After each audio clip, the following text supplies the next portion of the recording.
Welcome to the Fairfax Files. This is where we dive deep into cases that are mysterious, that have been solved, and also are cold. Today, this has a little bit of it all. Susan Powell, a young mom.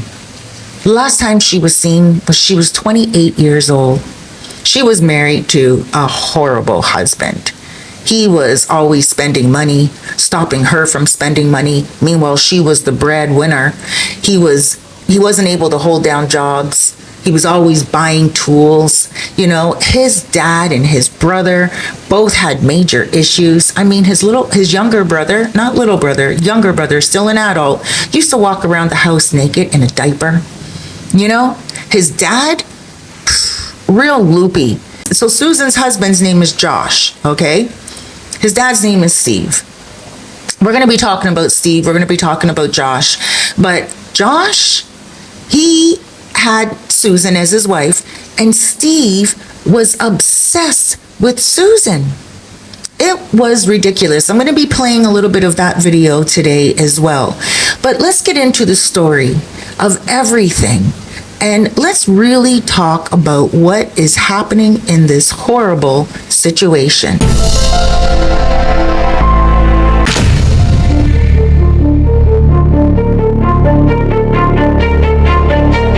Susan Cox Powell was born in 1981 in New Mexico. She was described as warm, smart, and deeply devoted to her faith and family. Her life was centered around kindness, motherhood, and her faith as a devout member of the Church of Jesus Christ of the Latter-day Saints. By the early 2000s, she met Josh Powell through a church singles group. Their courtship was quick, and they were soon married. But what started as a seemingly fairy tale romance slowly turned toxic. The couple eventually settled in West Valley City, Utah, and had 2 sons, Charlie and Braden. Friends and family noticed early on that Josh was controlling, manipulative, and increasingly unstable. He made risky financial decisions, showed signs of emotional torment, and distanced Susan from loved ones. Susan began documenting her fears, and a chilling video recorded, almost like a living will. She said, "If anything happens to me, Josh did it." Today is Tuesday, July 29th, 2008, and we are in the 6254 West Sarah Circle house. This is me, hi, sorry. And it is, can you see that? 11:44 a.m. And I am documenting all our assets just in case of any emergencies, fire, flood, damage, disputes. And we have 2 Samsung monitors. And this is Josh's computer, and there's some type of backup device and speakers. And here's the kind of pimping out stuff he's done to his computer. He built it himself. I think there's like 5 hard drives, something about doing raids. There's those for all the computer geeks. And Josh locked this, but this is all of his files. See, locked. Those are his files. And he bought expensive stuff, like these are, I think this was like a couple of $1,000s of, like, it says graphic design templates by Stock Layouts or something like that. Alright, here's our unfinished basement. We bought 3,000 pounds of wheat, and these are buckets of wheat. Here is a rigid saw. I don't know the differences. I think this is a chop saw. Oh, there we go. It says miter saw utility vehicle MSUV. Oh, that's the holding thing of it. And there is a shop vac. This is all stuff bought in a year or less through Home Depot on my credit. Josh bought a lot of stuff and then he had to bankrupt it. And then he bought a little bit more on my credit. There's a nice lamp. These are things to roll wood with. Oh, there's his RC car. It's pretty pimped out. If you can see that stuff. I think he's got probably a 3,000 worth of supplies in the RC car world. It's a beauty salon chair. We got Verco chairs. And here is our safe. Bear with me a moment. I'm going to press the code. Okay. So, things are fairly organized. We've got all sorts of files. This is all thanks to me trying to save them. Whole lot more tools. So we bought drill sets. There's a nail gun by Boss Stitch. There's a rigid small drill, a Milwaukee drill, a rigid, I think that's a sander of some sort. There's another rigid saw, paint supplies. This is all of Josh's RC car stuff. You are with me. I'm told it's like worth $3,000. There's more RC car parts. Yeah, we got that rigid step ladder. There's some fans. Okay, now we're upstairs. Here's another saw, drill. There's another RC car and remote. Here's a laptop. So it's expansion port 3. I don't know what kind it is. There's part of the phone. Books. These are the ones that we felt should be out. These books my mom gave me, beautiful brown encyclopedias. There's a wedding picture. This remote, I guess, is like $300. Justified by a babysitter to be able to run our TV. Speakers, 5.1 surround sound. Be quiet, Charlie. So,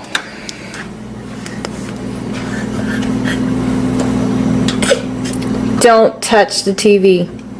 This is, go to your room if you're going to be whiny. AIWA is the brand. 5-disc CD or DV, I don't know, stereo system. There's this one of the speakers, 2, 3, 4, 5. We added these lights, chandelier. Josh claimed that was a birthday present, I think, for me. Alright, Hover Storm. You bought a stupid hovercraft remote control toy. Keys and locks.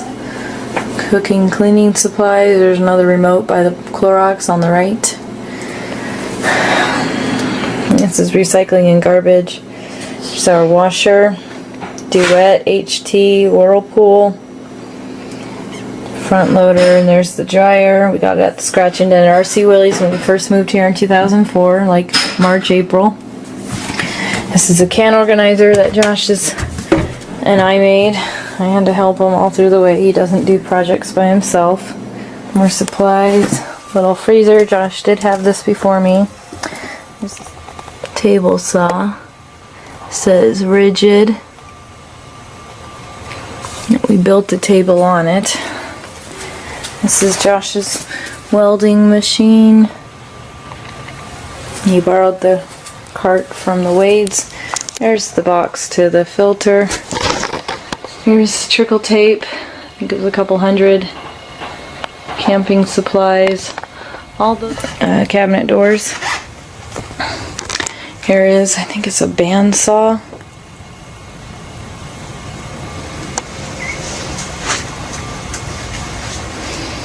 All expensive stuff that we bought. A lot of it got bankrupted. A lot of it got added afterwards. This bike I paid out of my Wells Fargo account. $489 was with the fender. Josh has a old Peugeot right there. That's the red one. Here's the rest of the 3,000 pounds of wheat. So, another saw, drill, or nail gun, or whatever. There's a sander, brushes, some type of saw, an iron, lights, sanders, drills. I don't know what that thing is. That's a Dremel. Those are cases of something.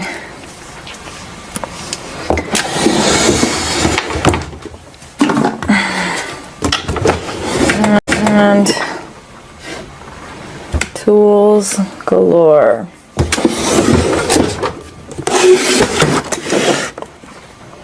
More tools galore. Our scratch and dent furniture that we got from Mercy Willie's when we moved in the house 2004, like March, April.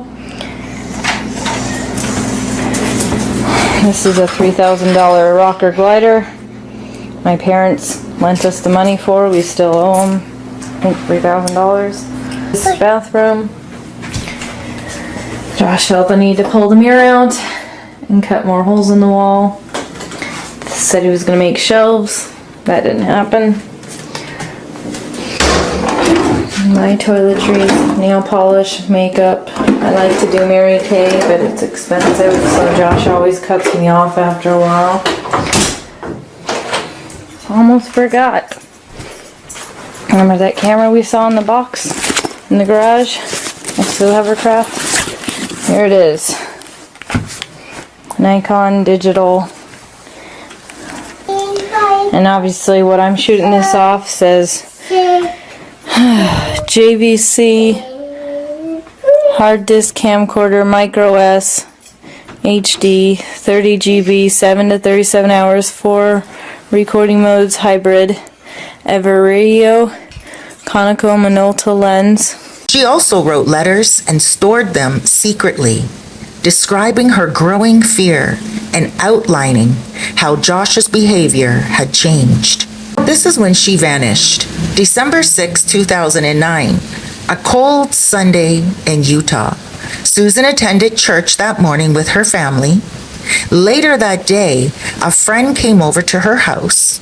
Susan seemed tired, but was making plans for the week ahead. She was never seen again.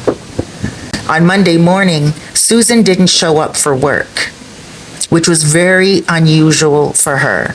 She would never do that. Calls went unanswered. Her children were not dropped off at daycare. And her coworkers, they were deeply concerned and contacted the police. Now, she told one coworker that if anything ever happens to her, it would have been Josh. She even wrote it in a letter in a security box and kept it at work.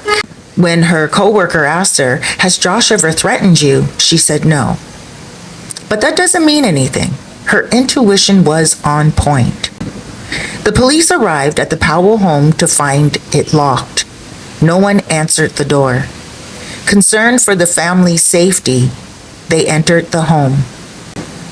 Inside, they found Susan's purse, wallet, but there was no sign of Susan, Josh, or the children. Then later that day, Josh returned home with Charlie and Braden, claiming they had gone on a midnight camping trip in a snowstorm to Simpson Springs, a remote desert location. Who takes their 4-year-old and 2-year-old in the middle of a snowstorm at midnight on a camping trip, guys? So that right there, red flags. The temperature was below freezing. The timing was odd, and Josh's explanation even stranger. He said he wanted to make s'mores and spend time with the boys. His story was riddled with inconsistencies. It wasn't long before Josh was no longer just a concerned husband. He was the prime suspect. Now, he did tell the investigators that, well, he decided to take the boys because Susan was a little tired and she wasn't feeling well. So he took them because he also wanted to try out some new equipment that he bought for camping. This guy had all kinds of equipment and power tools and everything in his garage. He was an overspender, underworker, was just not the best husband, and she was getting frustrated. Inside the house, investigators quickly realized something was wrong, though, when they went in. There was a wet spot on the carpet, a fan directed toward it, and traces of Susan's blood raised alarms. Yes, there was blood, and they tested it, and they found out it was Susan's. The home showed no signs of packing or planned absence. In fact, it looked as if Susan had just stepped out for a moment. As police delved deeper, they uncovered disturbing behavior patterns. Josh drained Susan's retirement accounts. Like, come on, that's a sign. He prevented her from using their shared vehicle.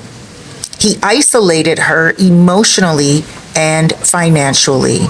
He did speak to the police without his lawyer, and we're going to show a little bit of that clip right here, right now. Did you make arrangements? Did you guys talk about arrangements for her getting to work? I was thinking it was going to be Sunday, and I didn't even think about work. Probably about it. Okay. And what time did you guys, what time did you say you left your house? Seemed like it was 1:30 or 2. Okay. And so you leave the house. I just need to know the exact route, what you took, where you went. If you stopped and got fuel, if you stopped to get food, if you stopped anywhere, I need to know where you stopped. So walk me through your route, where you stopped, I don't think I stopped anywhere. where you went. I just went through Tooele and headed south.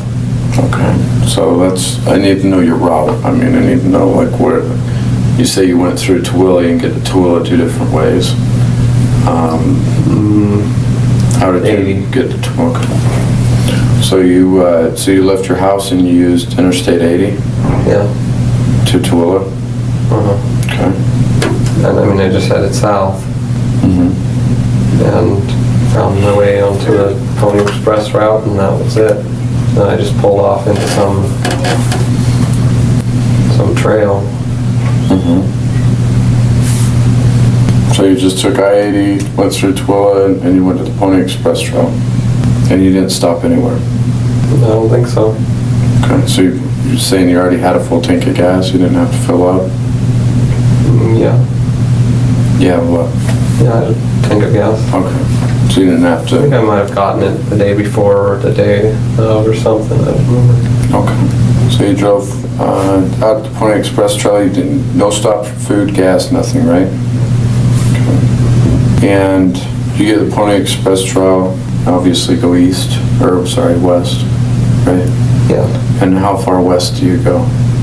I honestly wasn't even paying attention, but I just drive, and if anything looks good. I've honestly, I gotta be honest with you, I've never been out there. I need to make a trip. I haven't been out there too I haven't often. been out there, so. It's a nasty I don't know road. if- Okay, so I don't know if there's like any landmarks, if there's camping There's grounds not. all along the road. If there's, so. are there roads that come off of the Pony Express Trail and go south and north? No. There's just trails that you can, I don't know, I've only been out there 3 or 4 times. So. Okay, well, you've been out there most recent before I mean, Yeah. pretty recent, right? Yeah. Okay, so you're... But it was also snowing, and so I was pretty focused on the road. Okay. And looking for a turnoff.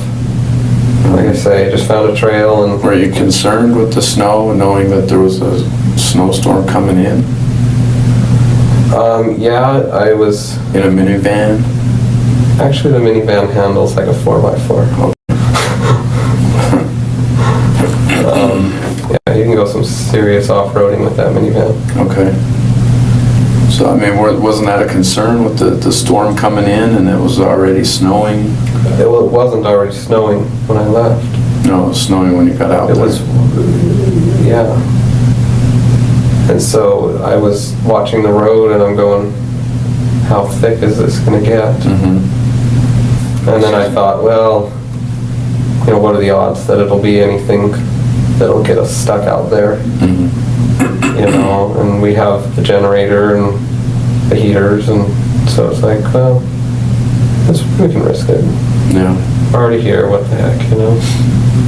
Okay. So about how far do you think you went west on the trail? If you had to guess. I don't know. Maybe 20 miles, or who knows? Okay. So maybe 20 miles. Okay. And then just walk me through from that point all the way up until you left that area. Well, I just stopped, set up the generator just on a tarp, and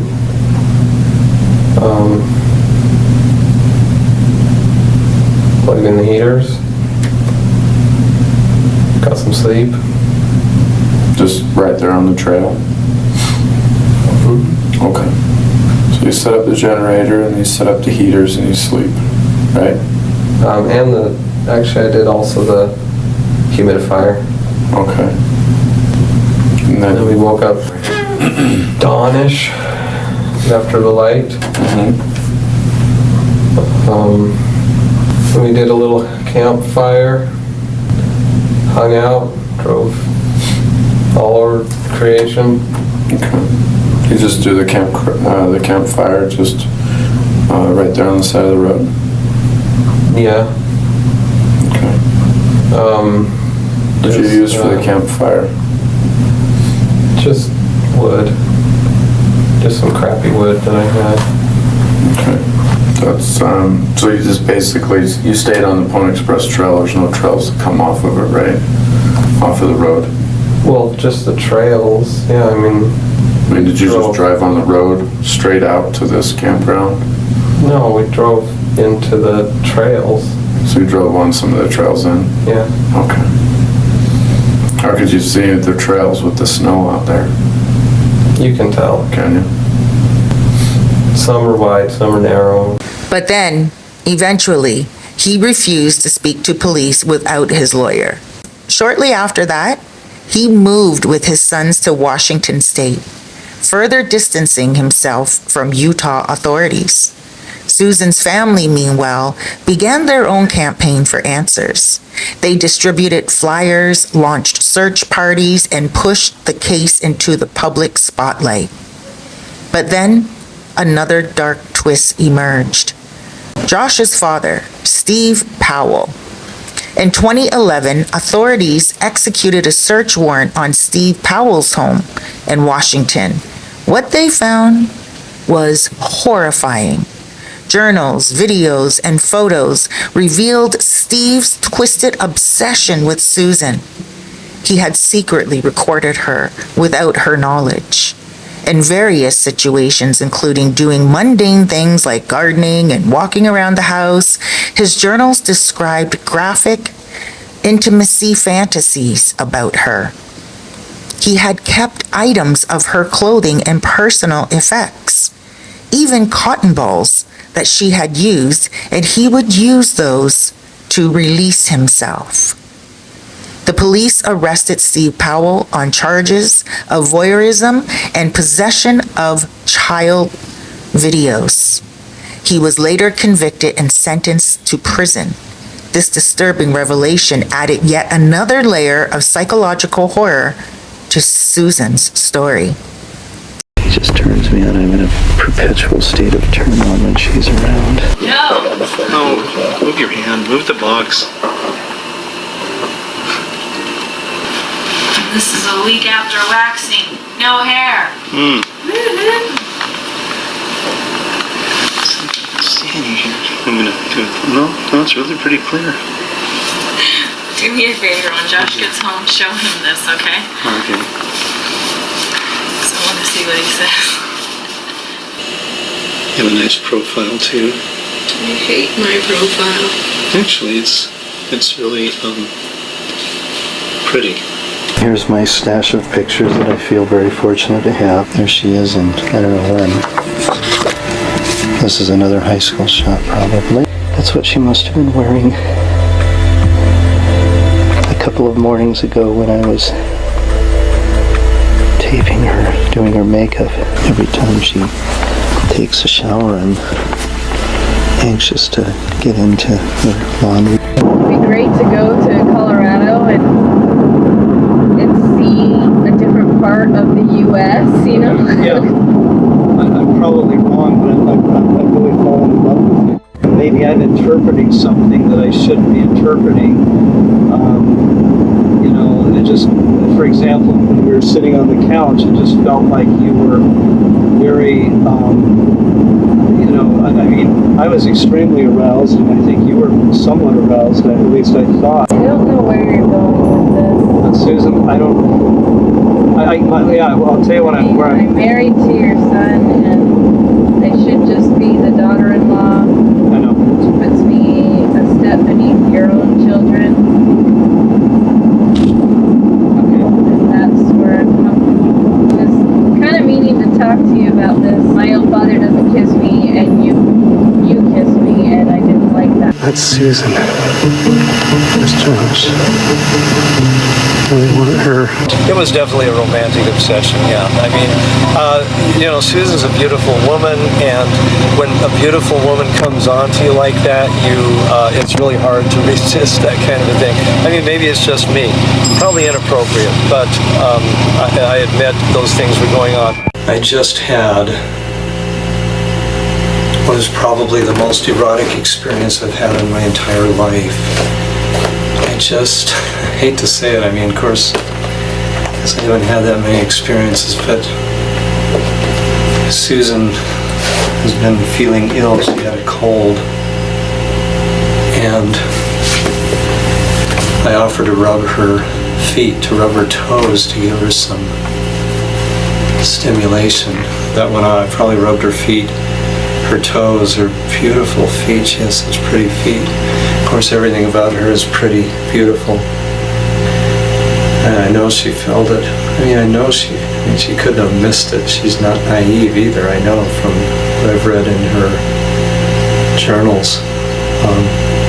That girl is not naive. When I started massaging her legs, I would have loved to go all the way up her legs, but I did do her calves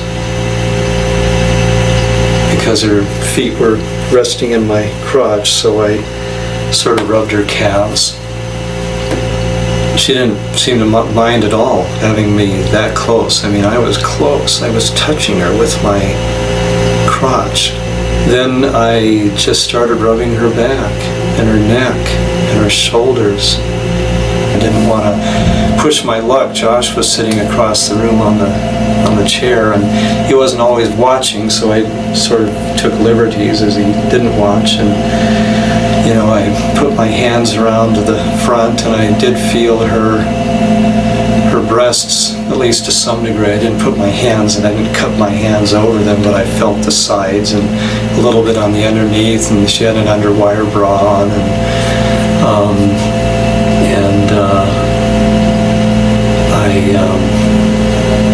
wow. Then yeah. It's hard to remember everything I did. And I love that woman. She is so beautiful. I can't even get enough of her. Can't get enough of looking at her. She's so pretty. And I held her arm and I held her hand. I cupped her hand in mine, her beautiful little hands. And I rubbed her forearm. And I massaged it all up and down. Massaged it for a long time. I went up her sleeve. She didn't even mind. She seemed to enjoy it. I mean, I slipped my hand up inside of her sleeve, and I had it over here, and I was massaging her shoulder blade, and I was right here, just above her breast. But despite all of this, the blood, the video recordings, the controlling behavior, there was still not enough evidence to arrest Josh. Then everything changed in 2012. On February 5th, 2012, Josh was granted a supervised visitation with his sons at his rented home in Graham, Washington. When the boys arrived, escorted by a social worker, they excitedly ran ahead to the front door. Now, the boys apparently weren't too happy about going to see their dad, but I guess when they got close to him, they felt excited to see him. Now, Josh let the boys in, and then, in a horrifying move, he slammed the door shut in the social worker's face. Now, these were supervised visits, which means the social worker was supposed to be in the room. The social worker instead was locked out and panicking.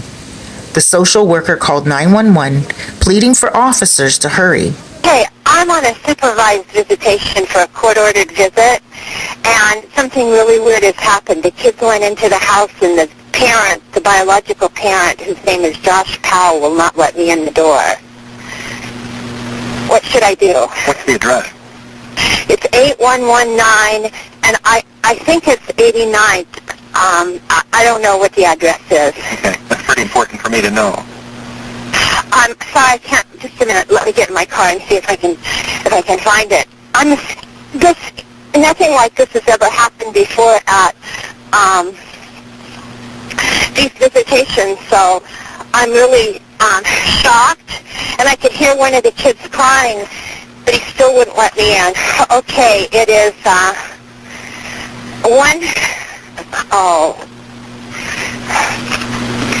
just a minute. I have it here. You can't find me by GPS? No.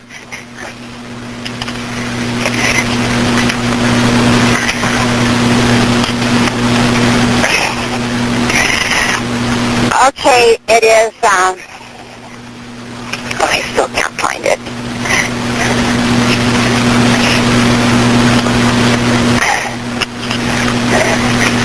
But I think I need help right away.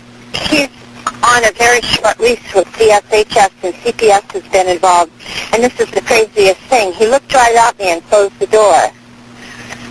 Are you there? Yes, ma'am. I'm just waiting to know where you are. Okay. It's 8119 189th Street, Court East, Puyallup, 98375. And I'd like to pull out of the driveway because I smell gasoline and he won't let me in. You want to pull out of the driveway because you smell gasoline, but he won't let you... He won't let me in. He won't let you out of the driveway? He won't let me in the house. Whose house He's got is the it? kids in the house and he won't let me in. It's a supervised visit. I understand. Whose house is it? Josh Powell. Okay, so you don't live there, right? No, I don't. No, I'm contracted to the state to provide supervised visitation. I see. Okay. And who is there to exercise their visitation? I am. And the visit is with Josh Powell. And who And supervises? he's the husband that I supervise. So you supervise and you're doing the visit? Yeah, You supervise yourself? I supervise myself. I'm the supervisor here. Wait a minute. If it's a supervised visit, you can't supervise yourself. If you're the I visitor... do supervise myself. I'm the supervisor for the supervised visit. Okay, well, aren't you the one making the visit? Or is there another I'm the parent one. that you're supervising? No, I'm the one that supervises. I pick up the kids at their grandparents. Yes. And then who visits with the children? Josh Powell. Okay, so you're supposed to be there to supervise Josh Powell's visit with the children. Yes, that's correct. And how did... And he's the husband of missing Susan Powell. This is a high-profile case. How did he gain access to the children before you got there? I was one step in back of them. Okay, so they He went into shut the the house door and in then he my locked you out. Yes, he Okay. shut the door right in my face. All right, now it's clear. Your last name? My name is Elizabeth Griffin Hall. Griffin Hall is hyphenated? Yes. And what agency are you with? Foster Care Resource Network. And the kids have been in there by now approximately 10 minutes. And he knows How this many is children? a supervised visit. 2. Braden is 5 and Charlie is 7.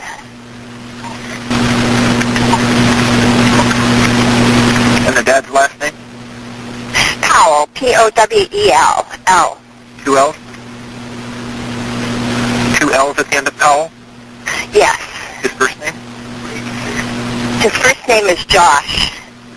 Black, white, Asian, Hispanic, native? He's white. Date of birth? I don't know. He's about 39. How tall? 5'10", 150 pounds. Hair color? Brown. Did you notice what he was wearing? No, I didn't notice what he was wearing. Is he alone then, or is anybody... I don't know. I couldn't get in the house.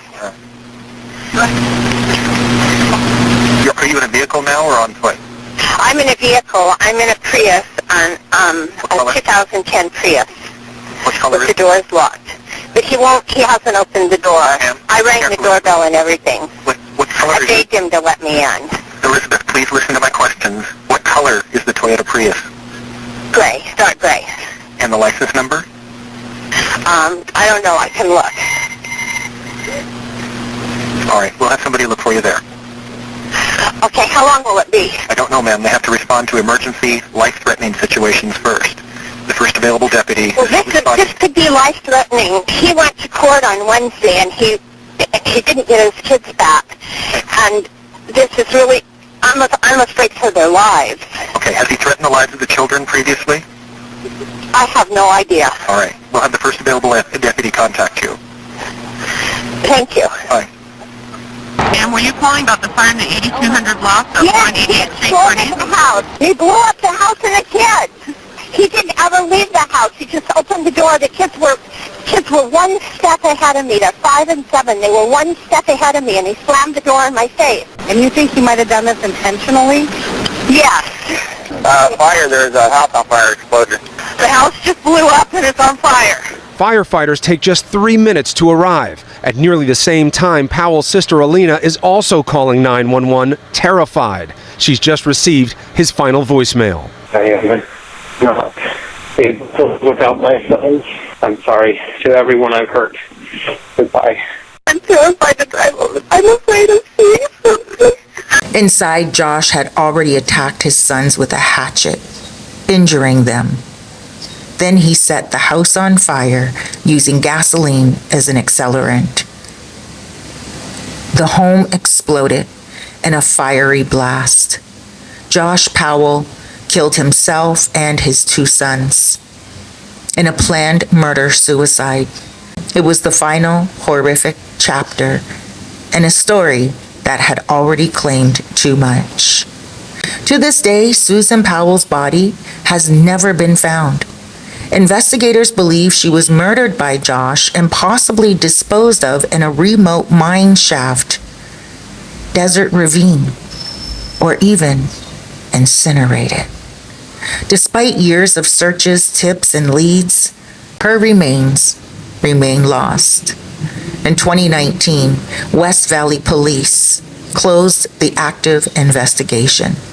However, they officially named Josh Powell as the only suspect in Susan's disappearance. Her parents, Chuck and Judy Cox, have since dedicated their lives to advocating for domestic abuse awareness and child protection laws. They established the Susan Cox Powell Foundation to honor their daughter's memory and support other victims. Susan's story is more than a mystery. It's a warning, a devastating memory, a devastating reminder of what can happen when red flags are ignored and emotional control escalates into violence. In my opinion, Susan was doing all the smart things that a wife, a mother, a woman should do when she feels like her life is in danger. I feel like she was doing the smart thing to make sure that she was safe and that her children were safe.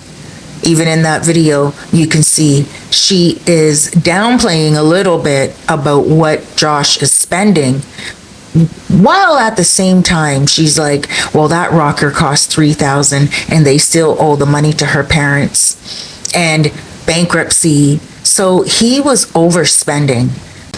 his dad went to jail, and his dad ended up dying.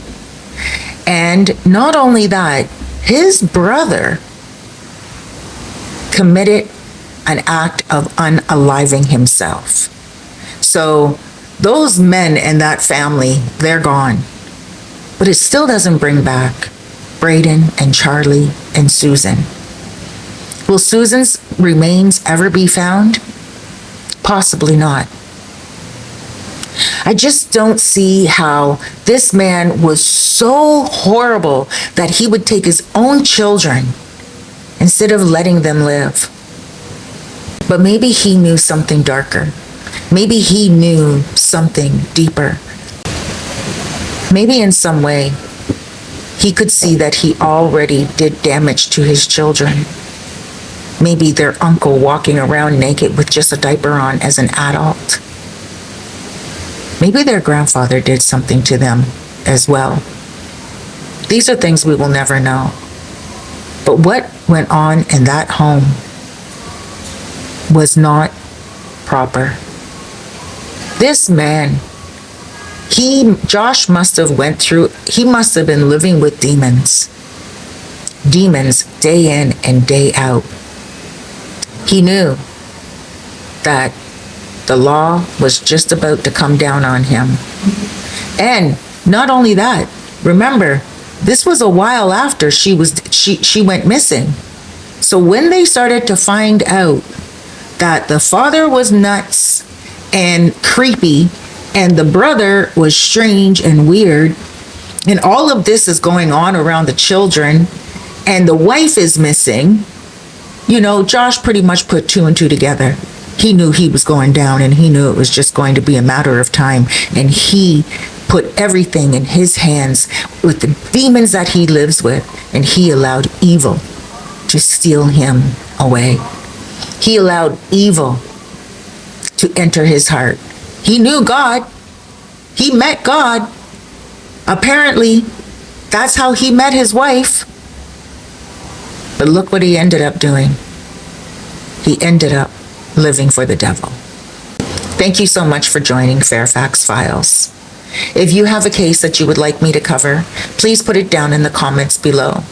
If you have any theories on what this case represented, let us know in the comments below as well. Guys, remember, if you are experiencing anything at all from a loved one, from someone that isn't treating you right, whether it's your wife, your husband, a family member, an employee, it doesn't matter, an employer, speak up, get help.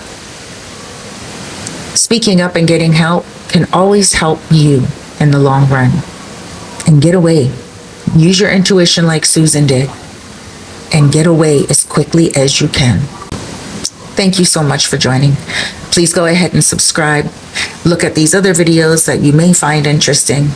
And don't forget to hit the like button. It lets YouTube know that you enjoy my channel. They will also share my videos with other people, which also helps this channel grow and helps to get the word out about the voices that have been silenced.